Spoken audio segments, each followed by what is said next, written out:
नमो अरहंतारं नमो सिद्धारं नमो आर्यानं नमो अध्यायानं नमो लोये सवसागुरं शुद्धात्मान्मनीकान्तं साधुमुत्तम मंगलम वंदे संदष्टसिद्ध्यर्थं संदष्ट्यार्थप्रकाशकम् मंगलम भगवान वीरो मंगलम गौतम गणि मंगलम कुंदकुंदाज्यो जैन धर्मोस्तु मंगलम मंगलमय मंगलकरण वितराग विज्ञान नमः ताहि आते भय अरहंताज महान भक्ति मुक्त दातार तीर्थंकर 24 वर्ष तीन पद धार भाव से परम पुरुष निज अर्थ को साध भय गुण वृंद आनंदामृत चंद्र को वंदत हूँ सुखकंद। ओम नमः।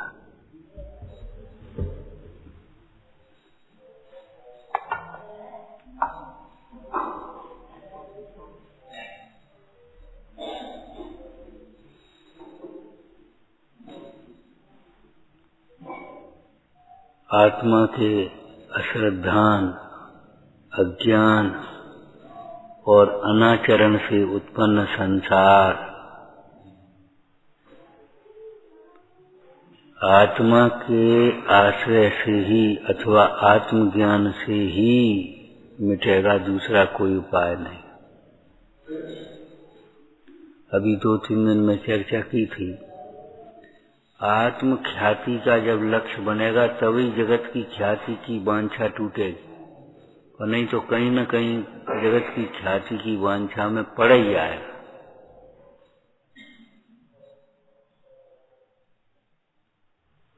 अगर आप भूखे निकल पड़े तो मन चलेगा चलो यही खा लें, चलो यही खा लें।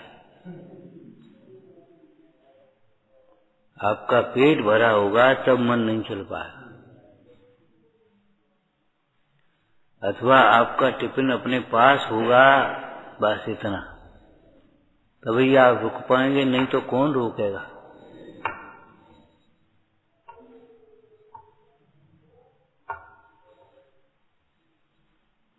आत्महित का लक्ष्य हुए बिना यह जीव न जाने कहां कहां भटकता है। अभी सुन रहे थे विश्वनंदी विशाख नंदी, भाई का नाम विशाख नंदी, चाचा का नाम विशाख भूति। सामने ग्रंथ रखा है, नाम देख करके बोला करो भाई। कहने में आ जाता, लौट जाती विशाख नंदी जी विशाख भूति, लेकिन नहीं, इस सामने रखा है।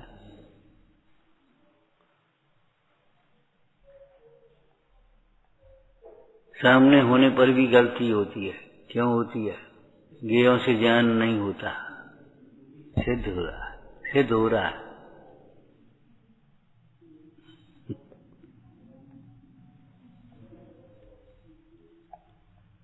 पूज्यपाद स्वामी कहते आत्मज्ञान से के अभाव में होने वाला दुख आत्मज्ञान से ही मिटेगा, दूसरा कोई उपाय नहीं। सोचो विश्वनंदी किस भाव से दीक्षा लेकर के गए होंगे, अथवा दीपायन किस भाव से दीक्षा लेकर के गए होंगे।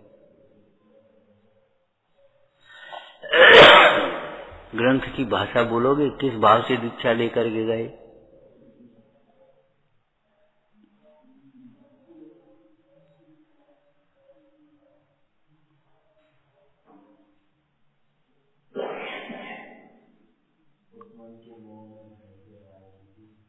अरे यार, कुछ नहीं कर पाओगे। बहुत विनम्र हो जाओ, बहुत जिज्ञासु हो जाओ। लोग पुस्तक रेड़ते पूजा की और पढ़ते हैं और गलत पढ़ते रहते, क्यों? उनको लगता है ठीक है। विश्वनंदी किस भाव से दीक्षा लेकर के गया? जब भाई भाई की लड़ाई हुई, चचेरे भाई की, वहां उपवन के चक्कर में, उस विश्वनंदी को ये बुरा ज्यादा लगा। अरे कह देते छल करना ठीक नहीं होता, सज्जनों से ध्यान रखना। छल करना क्रोध को बढ़ाना है। अरे कह देते भैया बेटा बोलो चाचा क्या कह रहे, तुम्हारे भाई को ये उपवन पसंद है, उसको दे दो, तुम और बना दो। हाँ साहब ठीक है, लेकिन नहीं, उसको युद्ध के बहाने दूसरे भेज दिया और उपवन उसको दे दिया। वो आया तो उसको गुस्सा आ गई, गुस्सा तो लड़ाई छिड़। क्रोध, लड़ाई में क्रोध है, लेकिन होती राग से है, भीतर भीतर में राग है। एक उपवन को दो चाह रहे,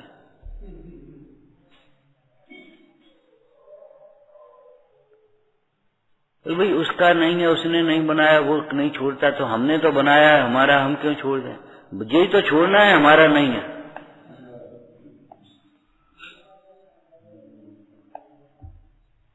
तत्व दृष्टि से विचार किया जाए तो कहीं कलह के लिए, कसायों के लिए अवकाश ही नहीं। मान करण को कौन ठिकाना का हमने अर्थ किया था, क्रोध करण को कौन ठिकाना, लोभ करण को कौन ठिकाना। जब परवस्तु मिल ही नहीं सकती और संयोग की अपेक्षा देखें तो पुण्य के उदय के बिना नहीं मिल सकती, अब लोभ करने से क्या लाभ हुआ?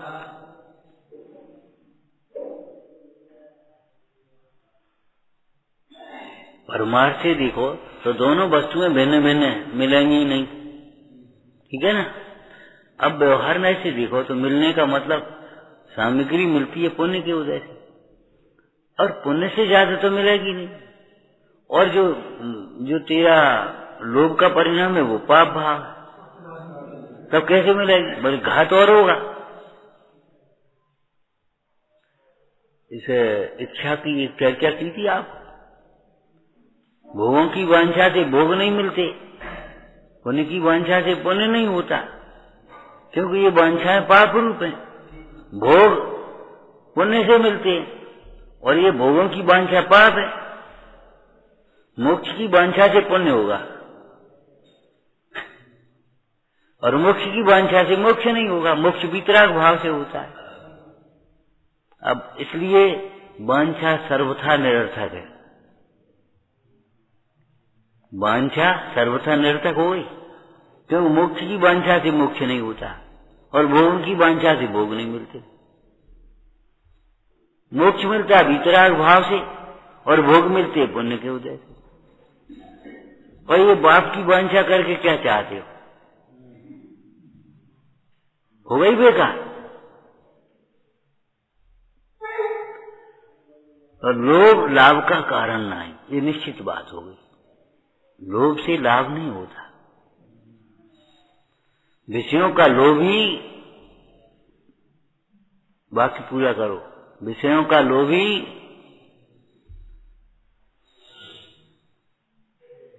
अथवा और दूसरी भाषा बोलो, विषयों का लालसी और आत्महित में आलसी, रोगी और दरिद्री होकर सुख भोगता है।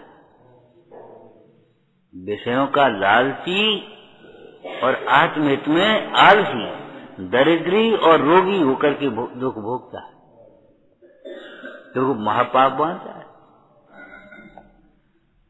तो किस भाव से दीक्षा ली? युद्ध तो हो गया, लेकिन क्रोध कैसे शांत हुआ बताओ। विश्वनंदी को क्रोध आया तो लड़ाई तैयार हो गया। अब विशाख नंदी बेचारा हारने लगा, एक पेड़ पर चढ़ गया, उठा पेड़ उखाड़ दिया, भागा तो खंबा लेकर के खंबा उखाड़ करके दौड़ने मारने दौड़ा। क्रोध शांत कैसे हुआ? वो शरण में आ गया। बड़े पुरुषों को हाँ विनय मात्र से प्रसन्न होते ही लिखा, देखो शरण में आ गया। जब शरण में आ गया तो क्रोध शांत हो गया। जब क्रोध शांत हो गया तो अब विचार करने लगा, अब क्या करूं, अब मैं चाचा को क्या मुंह दिखाऊं, लड़ मरे। मैं चाचा को क्या मुंह दिखाऊं, लड़ मरे। दीक्षा लेकर के चला गया।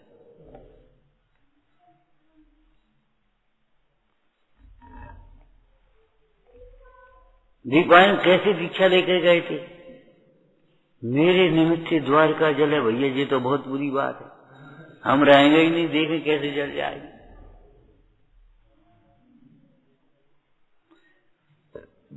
द्वारका जलेगी तब जब तू स्वयं जलेगा। स्वयं जब कसाय में नहीं जले तो द्वारका नहीं जलेगी। लेकिन बुद्धि भवितव्य के अनुसार हो जाती। दीक्षा ली किस भाव से, और मासोपवास तब सब करने लगे। हम क्या बता रहे ये समझना। परंतु आत्मज्ञान के बिना कसाय नहीं रुक पाई। आत्मज्ञान के बिना कसाय नहीं रुकी। और जैसे ही विशाखानंदी ने कहा, क्यों तेरा बल कहाँ गया, तू तो बड़ा बलवान था ना, खंबा उखाड़ दिया, पेड़ उखाड़ दिया, वो अब बल कहाँ है? तो आ गई कसाय, जग गई। प्रसंग पड़ने पर तद्रूप परिणाम हो जाते हैं। मन क्रोध का निमित्त बनने पर वो क्रोध आ जाता है, मान का निमित्त बनने पर मान। इन सारी कसायों को रोकने में एक आत्मज्ञान ही समर्थ है। आत्मज्ञान के बिना अनंतानुबंधी ही नहीं मिटती, तो प्रत्याख्यान कैसे मिटेंगे?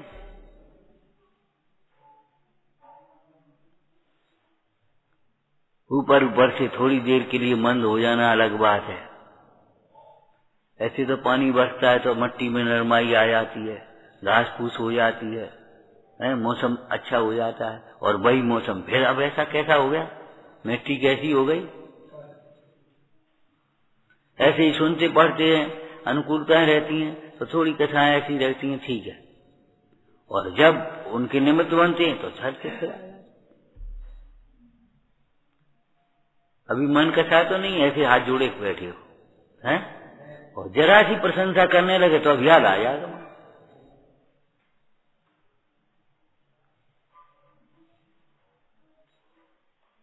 कहां से आ गया? अगर था नहीं तो आ कहां से गया? राख के नीचे चिंगारी है तो हवा चली तो वो चिंगारी प्रकट हो गई, और अगर चिंगारी ही नहीं हो तो कैसे प्रकट होगी? इसका मतलब है सत्ता। मोह हो चाहे कसाय हो, आत्म स्वभाव में नहीं है। स्वभाव दृष्टि से इनका क्षय हो सकता है। अमृतचंद स्वामी ने यही कलश लिखा है। राग द्वेष रूप आत्मा स्वयं अज्ञान से परिणमित होता है। तत्व दृष्टि से देखो तो उनका कहीं अस्तित्व नहीं है। क्या राग द्वेष पुद्गल में तो है नहीं, और शुद्ध जीव में भी नहीं है। शुद्ध जीव में भी कहां है? बेचारे समझ में नहीं आती लोगों को। एक पंडित जी शांत हो गए बेचारे, और जब गए कोई विद्वान आए तो ये पूछते थे, महाराज राग द्वेष होते तो जीव में, पुद्गल में तो होते ही नहीं। पुद्गल में हो तो खंबे में होना चाहिए, तो पुद्गल में नहीं होते तो जीव में होते। वो उनको ये समझ में नहीं आई कि जीव में नहीं होते। हमने कहा पुद्गल में हो अकेले तो खंबे में होना चाहिए, तुम ये तर्क दे रहे हो। तो हम ये तर्क दे रहे हैं, अगर जीव में हो तो सिद्ध भगवान में होना चाहिए। अकेला जीव तो वही है ना।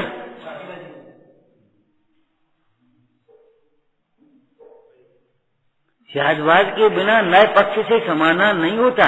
बस ऊपर ऊपर से कहते हैं, हम भी लड़ते, वो भी पंडित जी वही कहते थे रागादि पुद्गल में, लेकिन समझ में नहीं आती। महाराज पुद्गल में हो तो खंबे में होना चाहिए, चौकी में होना चाहिए, इसको तो होते नहीं। तो फिर पुद्गल में नहीं होते तो जीव में होते, ये कहां से सिद्ध कर दिया तुमने? ये बताओ। लहरें पथरा में तो होती नहीं, तो फिर पानी में होती हैं। पानी में कौन ने कह दिया लहरें होती हैं? पानी के ऊपर देखो, पानी के भीतर कहां लहरें होती? ऊपर तरंती, बाहर लुठनती। ये कसाय भाव भी जैसे पुद्गल में नहीं होती, शुद्ध पुद्गल में, ऐसे ही शुद्ध जीव में नहीं होती। ध्यान रखना, शुद्धता रूप परिणाम जीव में भी, परिणाम में भी उनका अस्तित्व तो नहीं है सिद्ध भगवान को।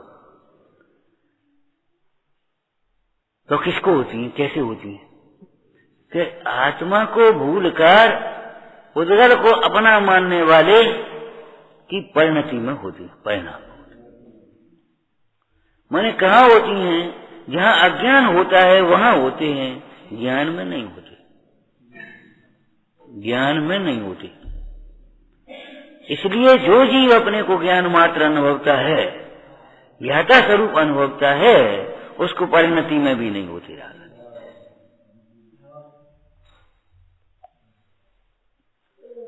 कितने दिन तपस्या की विश्वनंदी ने, सुनते सुनते हम चले आ रहे, हमने सोची देखो कितने दिन तपस्या करी, तुम क्या कर पाए हो? नहीं भोजन में देर हो जाए तो कुमला जाते हो, नहीं जरा नमक कम हो जाए तो अब यार मन वैसा ही हो जाता है, नहीं ज्यादा हो जाए तो मन वैसा ही हो जाता है। मासोपवास करने वाले भी विश्वनंदी मासोपवास किया, लेकिन उपवास किया कि परवास किया? उपवास किया कि परवास किया? सोचो।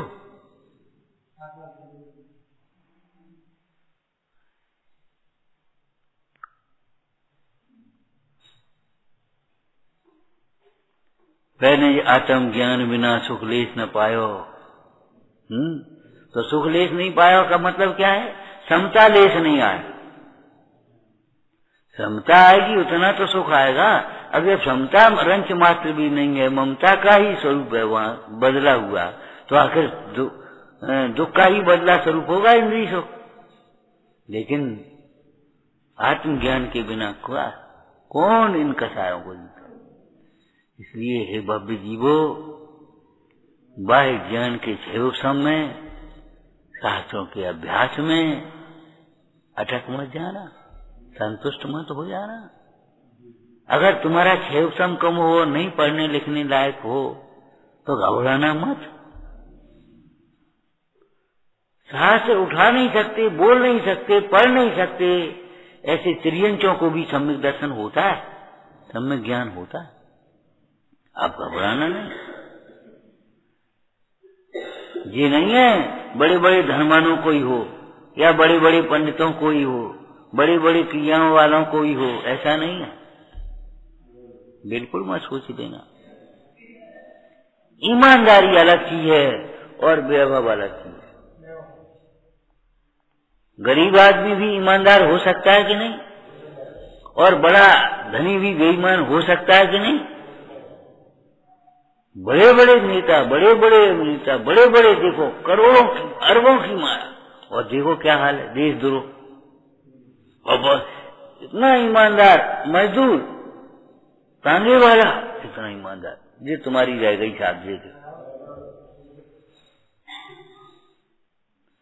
तो ईमानदारी अलग चीज है और धनी गरीब होना अलग बात है। ऐसे ही सम्यक दर्शन अलग चीज है, क्षरोक्षम ज्यादा होना कम होना अलग चीज है। 11 9 पूर्व का पाठी भी अज्ञानी रह सकता है, और थोड़े से क्षयोक्षम ज्ञान संगी पंचेंद्री जीव, थोड़े से क्षयोक्षम वाला जीव भी सम्यक ज्ञानी हो सकता है। किसी का तिरस्कार मत करना, स्वयं अहंकार मत करना, हीन भावना मत लाना कभी इनको। अब भैया जब ये इनकी नहीं करे तो हम का है, नहीं कुछ नहीं, ऐसा नहीं। एक वाक्य आपके यहाँ लिखा है, बोलो। अपने को आत्मा समझने वाला त्रियंच भी सम्यक दृष्टि हो सकता है, और अपने को मनुष्य समझने वाला मनुष्य भी सम्यक्ति नहीं हो सकता। क्यों? मनुष्य असमान जाति पर्याय का नाम है, आत्मा अलग थी। सम्यक दर्शन आत्मदर्शन को कहते हैं, आत्मदर्शन। सम्यक ज्ञान आत्मज्ञान पूर्वक होता है। पूर्वक होता है ये क्यों कह दिया? तो ज्ञान का विषय स्वपर प्रकाशक है। सम्यक दृष्टि का बाह्य ज्ञान भी सम्यक ज्ञान कहलाता है। सम्यक ज्ञानी का जो आत्मज्ञान है तो वो सम्यक ज्ञान है ही, लेकिन जो परवस्तुओं संबंधी ज्ञान है वह भी आत्मज्ञान है, वो सम्यक ज्ञान है। कैसे, क्यों? बोलो। मिथ्या दृष्टि एक चौकी को चौकी जानता है, मिथ्या ज्ञान है, और सम्यक दृष्टि चौकी को चौकी जानता है, वह सम्यक ज्ञान है। क्यों बताओगे? मिथ्या दृष्टि उस चौकी को चौकी तो जानता है, लेकिन मेरी चौकी जानता है, अच्छी चौकी जानता है, बुरी चौकी जानता है। एक चौकी ले आना भैया हमारे। कैसी चौकी ले आए तुम? इतनी भारी कोट आए हो, कौन जमाने में जी रहे हो? एक हल्की सी चौकी नहीं रह पाए। ए भैया चौकी तो बहुत बढ़िया लाए। तो चौकी को मात्र चौकी नहीं जान रहा, वो मेरी चौकी, अच्छी चौकी, बुरी चौकी जान रहा है, इसलिए उसका ज्ञान मिथ्या ज्ञान है। और सम्यक दृष्टि चौकी को चौकी जानता है, मेरी चौकी नहीं, अच्छी नहीं, बुरी। कैसी है चौकी? चौकी चौकी है, ठीक है, चौकी चौकी है, कोई बात। स्वाध्याय करना है, स्वाध्याय के लिए हो गई चौकी, कोई बात नहीं। थाली रखना है भोजन के, ठीक है, चौकी बन। थोड़ी भारी, अरे हो जाएंगे भारी हल्की, वो तो कोई बात नहीं, चौकी बन गई, ठीक, कोई दिक्कत। कहने का मतलब उस चौकी को मात्र चौकी जानता है, पुद्गल जानता है, इसलिए सम्यक दृष्टि का ज्ञान जीव अजीव की भेद ज्ञान सहित है। अपना अंश चौकी में नहीं मिलाया और चौकी का अंश अपने में नहीं मिला। अंश माने, यहाँ अंश माने क्या लेंगे? स्वामित्व, कर्तृत्व, भोक्तृत्व।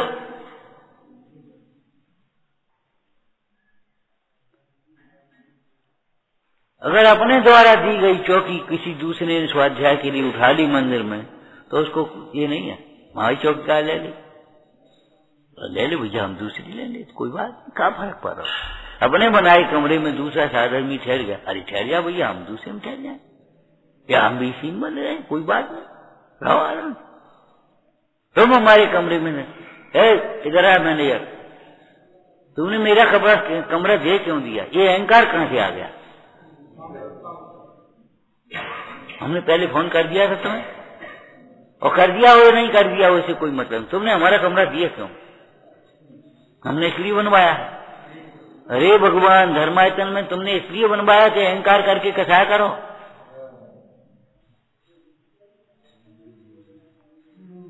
तुमने बनवाया है, परमार्थ तो तुमने बनवाया है, और फिर चलो व्यवहार न ऐसे कहें तुमने बनवाया, कोई दिक्कत है। तो ये बताओ, इसलिए बनवाया कि अहंकार करके पाप मारो, क्रोध करो, तिरस्कार करो किसी का? धर्म ध्यान के लिए, धर्म आराधन के लिए बनाया कि कसाय करने के लिए बनाया? अपना अंश पर में मिलाना का मतलब है अपना स्वामित्व पर में मिला लिया। ये मेरा है, मैं इसका हूं, ये मेरा कार्य है, मैं इसका करता हूं, ये मेरा भोग है, मैं इसका भोगता हूं। हमारी तखत पे तुम क्यों बैठ गए? गलती हो गई, काहे की गलती? बैठ कैसे गए तुम? बता। अहंकार के लिए तुम्हारा तखत कब से हो गया, और कब तक रहेगा तुम्हारा तखत? मिथ्या दृष्टि का ज्ञान कोई पक्षपात से नहीं कर रहे हैं, बाह्य ज्ञान मिथ्या। मिथ्या ज्ञानी का अथवा मिथ्या दृष्टि का सही सा सत्य सा देखने वाला ज्ञान भी मिथ्या है। टोटरमल जी ने कुछ कहा है इस संबंध में? क्या मिथ्या दृष्टि रस्सी को रस्सी भी कहे तो मिथ्या ज्ञान है वो, और सम्यक दृष्टि रस्सी को कदाचित अंधेरे में क्षयोपम ज्ञान का कमजोर, निगाह कमजोर है, और रस्सी को सर भी जान ले और डर भी जाए तो भी सम्यक ज्ञान है। ये क्या मतलब हुआ कि वो उस अजीब को अजीब जानता है, जीव नहीं जानता, अपना नहीं जानता, इष्टनिष्ठ नहीं जानता, अभिप्राय में। इतना अंतर है। हमने आपको दृष्टांत दिया था, एक कारीगर मजदूर, कारीगर होता है ना, मजदूर ने तो पट की ईंट, कारीगर भी एक ईंट लगाएगा तो सूत साल डाल करके सही करता है, ये नहीं है लगाता जाए फिर देखी जाएगी। उसने एक ईंट लगाई ना और सूत साल डाल करके सही करी और फिर उसने लगाना शुरू किया। ऐसे ही करता है, ऐसा नहीं करता कि वो लगा कर चले जाओ तब देखी जाएगी, फिर देखी जाएगी जब सब टेढ़ी हो जाएगी। तो आप भी एक वाक्य पढ़ो, एक कथन पढ़ो, एक श्लोक पढ़ो, सम्यक बनाओ, सही करो पहले उसको, और नहीं तो पढ़ते पढ़ते तुम्हें अजीर्ण हो जाएगा, लगने लगेगा हमें कछुआ। तो लोग कहते ही हैं, पहले हम बहुत कुछ नहीं जानते थे, जब शास्त्र में बैठने लगे, पढ़ने लगे, फिर हमने खुद पढ़ना शुरू किया, ठीक, अब हम सब समझते हैं। तो बताओ क्या समझते हो? समझो ये इंद्रिय ज्ञान ज्ञान नहीं है। क्या कहा? समझो ये इंद्रिय ज्ञान, ये बाहर का ज्ञान, शास्त्र ज्ञान ज्ञान नहीं है। बताओ समझते हो तो तुम कौन हो? शास्त्र की ओर देख करके कह रही हो, भीतर देख करके बताओ तुम कौन हो, और तुम्हारे दुख का कारण कौन है, तुम्हारा सुख क्या है और सुख का उपाय क्या है, बताओ। रटी जाई भाषा बोल सकते हो आप, लेकिन भीतर में कैसा लगता है? टटोरो अपने अंदर को। हम ये कह रहे हैं, देखो दीपाइन, क्या यहाँ विश्वनंदी देखो कितने दिन मासों उपवास, महीने महीने के उपवास, बताओ भाई, बता क्या करोगे? हम कह रहे आत्मज्ञान के बिना शारीरिक शक्ति तो क्षीण हो ही गई, चलो कोई बात नहीं, लेकिन मानसिक शक्ति भी कमजोर हो गई।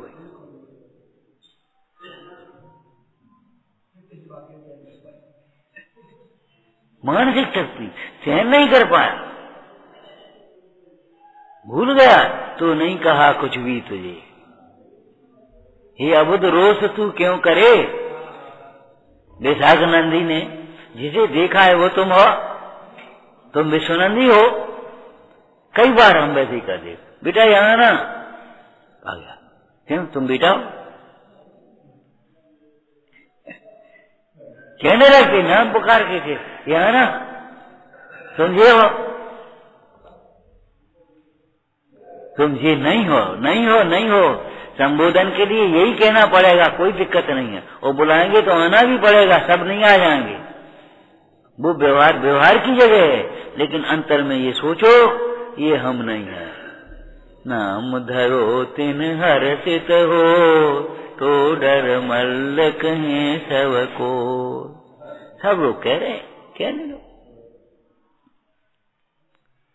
तुम नहीं हो कि हाँ हम नहीं है। इस पर्याय विषय जो को देखन जानन हारो सो, मैं हूँ जीव द्रव्य गुण भू, एक अनादि अनंत रूप। हमारी क्या गलती है? तो ये समझ में नहीं आता हमारी गलती क्या है। गुरु को गुरु नहीं समझता, बड़े को बड़ो नहीं समझता, छोटे को छोटा नहीं समझता, अपने को आत्मा नहीं समझता, क्षेम संज्ञान को अध्रुव नहीं समझता है। हमारी क्या गलती है? ऊँट से कहीं कहा है कि गर्दन टेढ़ी कैसी है, कि अभी तुमने देखो ही कहा टेढ़ी टेढ़ी धरी रबड़ी। गलती तो नहीं समझ में नहीं आती, गलती ही गलती तो है। वो भी कह रहा था हमने तो इसका सहयोग किया, व्यापार के लिए पैसा दिया, सब कराया, और ये हमसे ही बौखलाता है। बताओ हमारी गलती क्या है, ये समझ में नहीं आ रही। भैया गलती समझते हो? पहले तो ज्यादा राग करो, फिर द्वेष करोगे। अचेतन की तुलना में चेतन को महत्व देना चाहिए, कि चेतन की तुलना में अचेतन को महत्व देना चाहिए। एक बात। दूसरी बात, मित्र का लड़का है तो समझ लो अपना ही लड़का, का फर्क पड़ो, दे दिए तो दे दिए, नेकी कर कुएं में डाल, निर्वांचक भाव से। तुमने अपने उदय का विचार किया? तुमने उसकी अध्रुवता को विचार किया? बताओ, कसाय के फल का विचार किया? तुम्हें समझ में नहीं आती, गलती है, समझ में आएगी भी नहीं। सही समझे बिना गलती समझ में नहीं आएगी। श्रोता किसे कहते हैं ये समझ में नहीं आएगी, तो कभी समझ में नहीं आएगा तुम्हारी गलती क्या है। सुनने बैठ जाना, हम कुछ कहेंगे, आप ये कहोगे हमारी गलती नहीं समझ में आई, हमारी बिल्कुल समझ में नहीं आएगी जब तक श्रोता का स्वरूप तुम्हारे ज्ञान में नहीं होगा। हम बैठ कर क्यों क्या गलत बोल रहे कि वक्ता का स्वरूप देखो तब समझ में आएगी वक्ता क्या गलती है तुम्हारी। और श्रोता वक्ता का स्वरूप तब समझ में आएगा जब आत्मा का स्वरूप समझ में आएगा। सुन लो, तुम किताब में से पढ़ लोगे, शास्त्र में से पढ़ लोगे श्रोता का स्वरूप वक्ता का स्वरूप, और मिलाने लगोगे ऐसी कथा मंद उनसे हमारी तो मंद है, हम तो किसी को डराते नहीं, हम तो भय नहीं, अभिमान आता नहीं, हम नहीं नहीं कुछ नहीं कर पाओगे।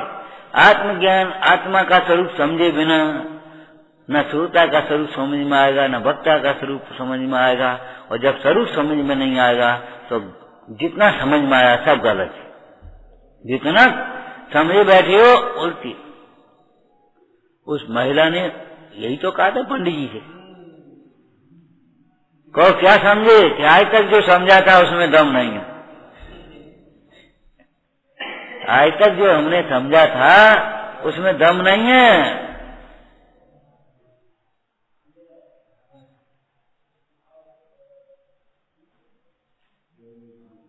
बाहर की उस दिन चर्चा आई थी, वो कलेक्टर साहब आए तब। देखो, शिक्षित होना अलग बात है, साक्षर होना अलग बात है, दो शब्द आए थे। साक्षर होना अलग बात है, अक्षर ज्ञान हो गया, अक्षरों का श्लोक याद हो गए, सब हो गया। शिक्षित होना अलग बात है। शिक्षित में, लौकिक शिक्षित में सभ्यता चाहिए, सभ्यता होना चाहिए, अनुशासन होना चाहिए, मानवीय गुण होना चाहिए। और ये आध्यात्म शिक्षा में तो क्या पूछना, आत्मी गुण प्रकट होती है। शिक्षित होना अलग बात है, साक्षर होना अलग बात है, शास्त्रीय ज्ञान होना अलग बात है और आत्मज्ञान होना अलग बात है। विचार करो, उसने एक दृष्टांत दिया था ना, शंकर का दृष्टांत दिया था ना, तीसरा नेत्र खोल करके उसने प्रलय कर दिया कामदेव को, लेकिन हृदय में बैठे हुए कामदेव को, कामनाओं को नहीं पहचाना। उसके कारण से उसकी क्या दशा हुई सोचो। हम उसी शैली में आप बोल रहे क्या, अंतर के आत्मज्ञान के अभाव रूप अज्ञान को नहीं जाना, और शास्त्र ज्ञान इंद्रिय ज्ञान के अभाव को अज्ञान समझ करके दूसरों को अज्ञानी मानता रहा, और उसका कुछ अभ्यास करके अपने को ज्ञानी मान लिया। उसकी फिर उस भीतर के बैठे हुए अज्ञान के कारण कैसी दशा होती है कि कोई नहीं पूछता तो बेचारा ऐसे ऐसे परेशान है। हमें कोई नहीं पूछा, ये सब पूछ रहे, हमें कोई नहीं पूछा।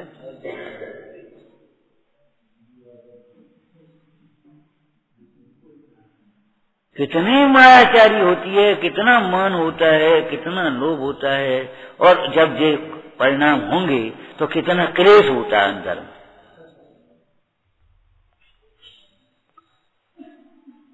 उस भोले जीव को, भोला माने सरल जीव, भोले और सरल में अंतर है।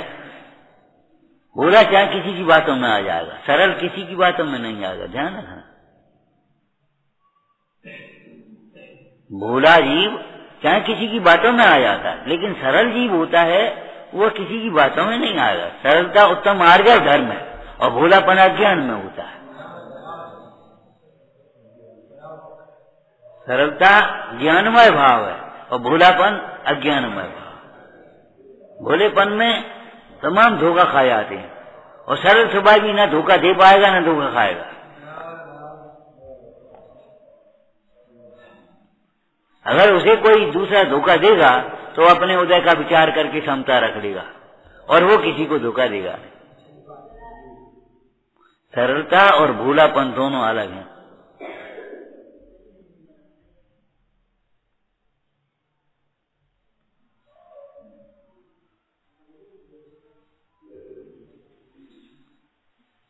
क्या कह रहे थे?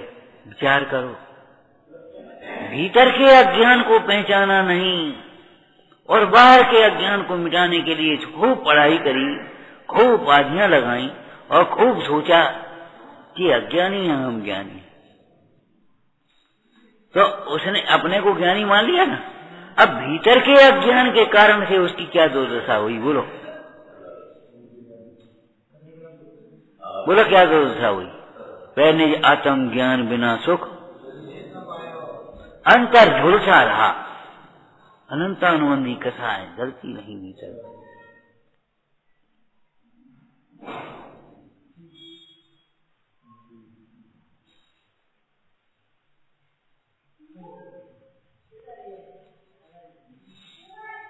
इसलिए अंतर, तीसरा नेत्र अंतर्मुख होता है, ध्यान रखना। तीसरे नेत्र की दिशा बहिर्मुखी नहीं होती, तीसरे नेत्र की दिशा अंतर्मुखी होती है।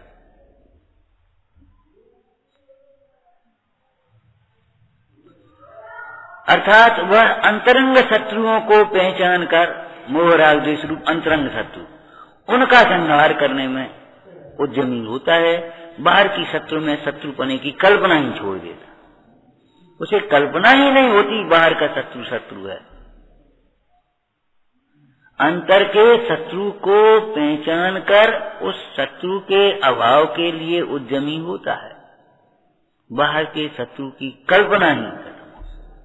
कहाँ का शत्रु कहाँ का मित्र, ये सब अध्रुव है, विनाशी है। आप प्रत्यक्ष देखते हो, कभी कभी किन्हीं में बहुत मित्रता होती, दोस्ती, और फिर कोई बात हो जाती, ऐसे ही सामने खड़े हो जाते। और किसी किसी में बिल्कुल ऐसा बिल्कुल चूहे बिल्ली जैसा, और कोई प्रसंग ऐसा बनता है उपकार का या कैसा, वो एकदम मित्र हो जाते कि नहीं। ये सब अध्रुव है, विनाशिक है। विश्वनंदी कितने तप किया, क्या नहीं किया होगा उस तप करने में, लेकिन एक क्षण मात्र में खत्म। मेरी तपस्या का फल हो तो मैं इसका नाश करूं। ये भगवान ऐसा बल प्रकट हो, वो जाकर के नारायण बन गया, और फिर कहां जाएगा? नरक जाएगा। आप सोचो।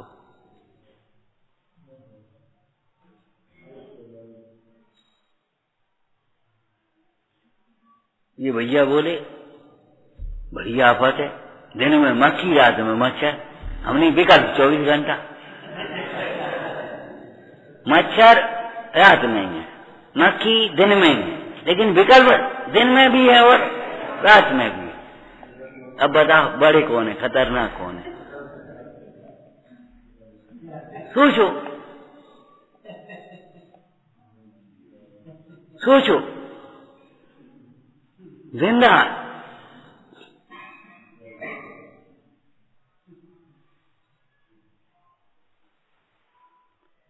ये उनसे ज्यादा खतरनाक है मक्खी मच्छर। मक्खी मच्छर, अरे हमारे मुनीश्वर देखो, नग्न शरीर पर डांस मच्छर सहन कर रहे हैं, यही पता नहीं है क्या हो रहा हुआ। परिसज है, और हम ओढ़े हैं, बैठे हैं, सब कर रहे हैं, मच्छर जाली में बैठे सब कर रहे हो, और तो घबरा रहे एक मच्छर के मारे। अरे विकल्पों से खतरनाक, ज्यादा दुख के कारण है, विकल्प ही तेरे दुख के कारण, ज्यादा कम की बात ही नहीं। इन विकल्पों का अभाव करने का उद्यमी, इनसे क्या घबराएगा? इनसे क्या घबराएगा? तो भैया विश्वनंदी का ये चरित्र समझ करके आत्मज्ञान का उद्यम करना, दुख का अभाव बिना कषायों के अभाव के संभव नहीं है। कितनी ही अनुकूलताएं हो जाएं, अनुकूलताओं में सुखी मान लेना अलग बात है, और अनुकूल प्रतिकूल की कल्पना छोड़ करके सुखी होना अलग बात है। क्या कहा? अनुकूलताओं में सुखी मान लेना अलग बात है, भ्रम है। अनुकूल प्रतिकूलता की कल्पना छोड़कर सुखी होना अलग बात है, वो आत्मज्ञान से होता है।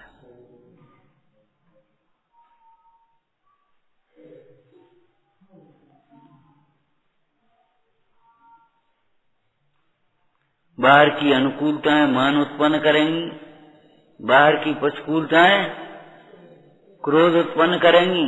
किसको? अज्ञानी को, आत्मज्ञान के अभाव में। और आत्मज्ञान के होने पर बाहर की अनुकूलताएं और बाहर की प्रतिकूलताएं वैराग के निमित्त बनेंगी। वैराग बढ़ेगा, कुछ नहीं होगा।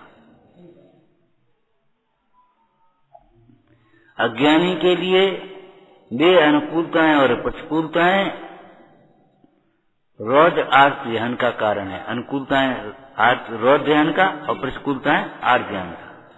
और ज्ञानी दोनों के प्रसंग में धर्म ध्यान करेगा, धर्म ध्यान का निमित्त बना।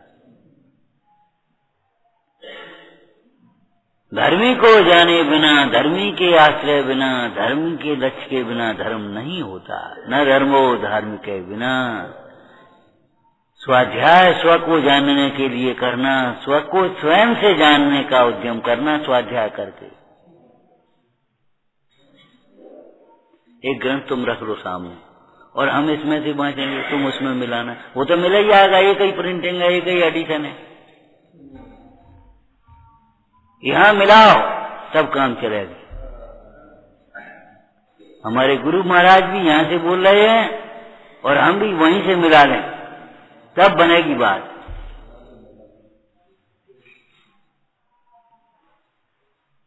तो विश्वनंदी के इस प्रसंग को सुनकर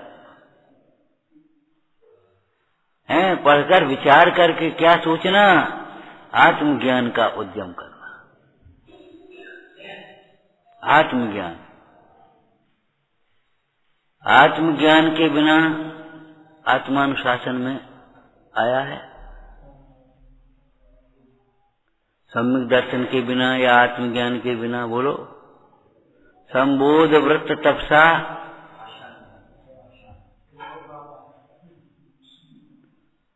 क्या ज्ञान का क्षयोपशम, बाहर की क्रियाएं, ये सब पाषाण के बोझा के समान है। बोझा तो बहुत है और मूल्य कम है। क्या बोझा माने? कर्तव्य तो बहुत है, अहंकार तो बहुत है और शांति बिल्कुल नहीं। और सम्यक दर्शन सहित ये थोड़ा भी हो तो मणि के समान मूल्यवान है। मूल्य बहुत है और बोझा बहुत थोड़ा है। बाहर में तो थोड़ा बिल्कुल नहीं है, ऐसा कहाँ होता है उस मणि में। लेकिन चैतन्य चिंतामणि ऐसा है, बोझा बिल्कुल नहीं है। अशांति बिल्कुल नहीं, कषाय बिल्कुल नहीं और शांति का साम्राज्य। कषायों का क्लेश बिल्कुल नहीं और शांति का साम्राज्य पूरा हो रहा है।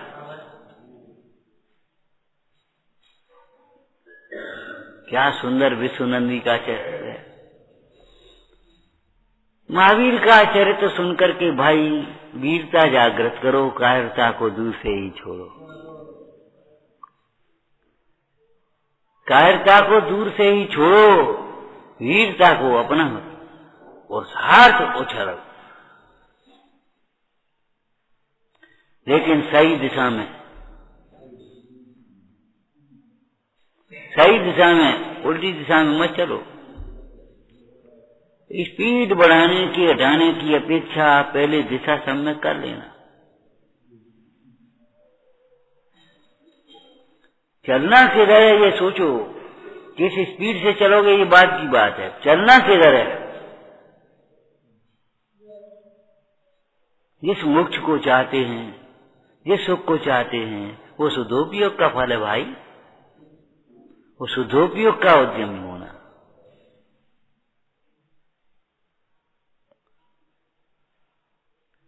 विचारना। सहजानंदी शोध स्वरूपी अविनाशी में आत्म स्वरूप। आनंदी शोध स्वरूप अविनाशी मैं आत्म स्वरूप सहजानंदी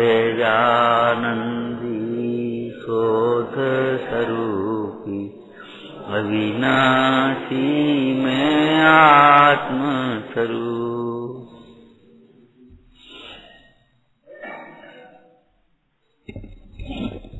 कोई है गर्दनी भैया? गर्दनी बता दो सबका खाना पीना है, रोटी व्यापार धंधे भैया के दिमाग मत लगा, बीच में शामिल हो जाएंगे, पीछे से आ जाएंगे। शुरू भाई के नहीं, अरे तुम शुरू करोगे तब काम बनेगा, ठीक है ना? विचारना भाई। अपन सभी समय का ध्यान रख करके भगवंतों की अगवानी के लिए, है ना? देखो कैसा सौभाग्य का दिन आ रहा है। पंचापूर्व में आपके इस अध्याय में या जहाँ भी सुना है मैंने कि कल का सौभाग्य ऐसा है जो त्रियंच गति के जीव मंदिर में नहीं घुस सकते, जो अन्य जाति के जीव मंदिर नहीं आ सकते, उनको भी तीन लोक के नाथ का दर्शन होगा। और कौन जीव के किस समय कैसे परिणाम जाग जाए, तो वह बहुत सुंदर कार्य अपन सबके निमित्त से होने वाला है। बड़ी भक्ति से, बड़े बहुमान से, बड़े उत्साह से योग बनाए रखते हुए अपन कल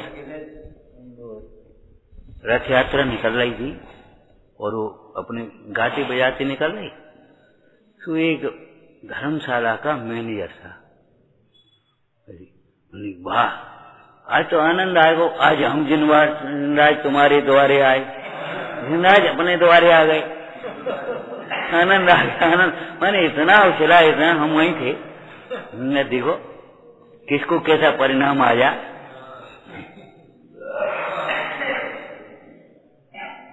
महावीर स्वामी के लिए ही सैनिक जा रहे थे और वो मेढक कैसा उछला कि सैनिक से पहले पहुंच गया।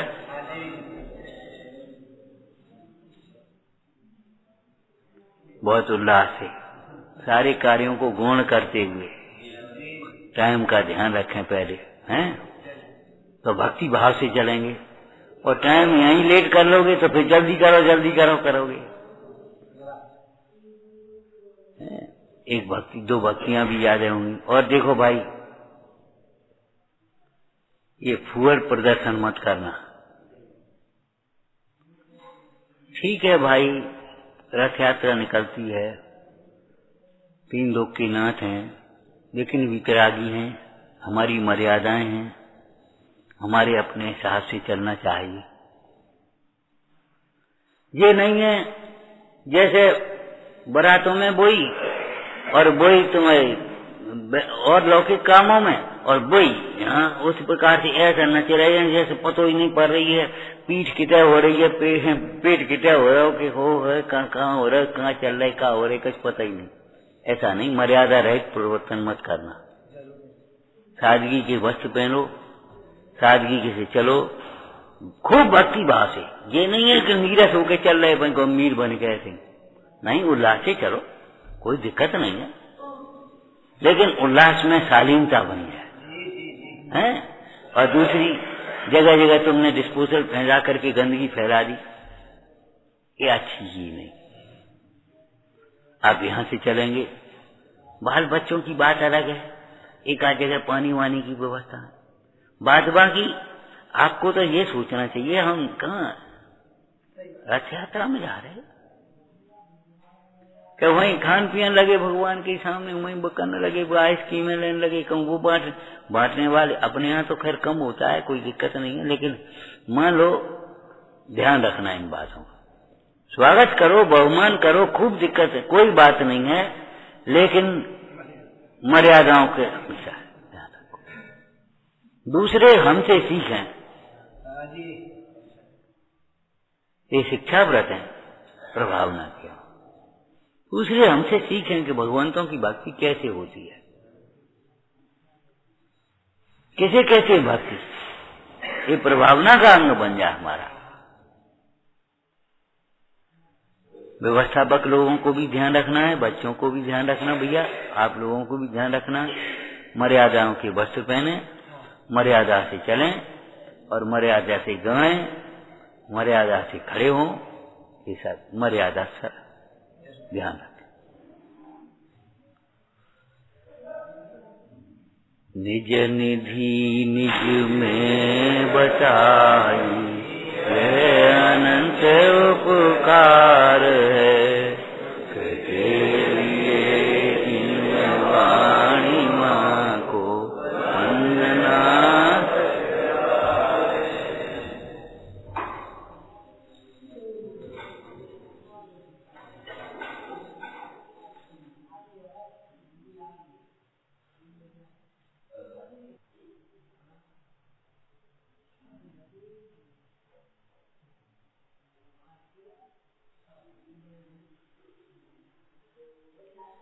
जय हो।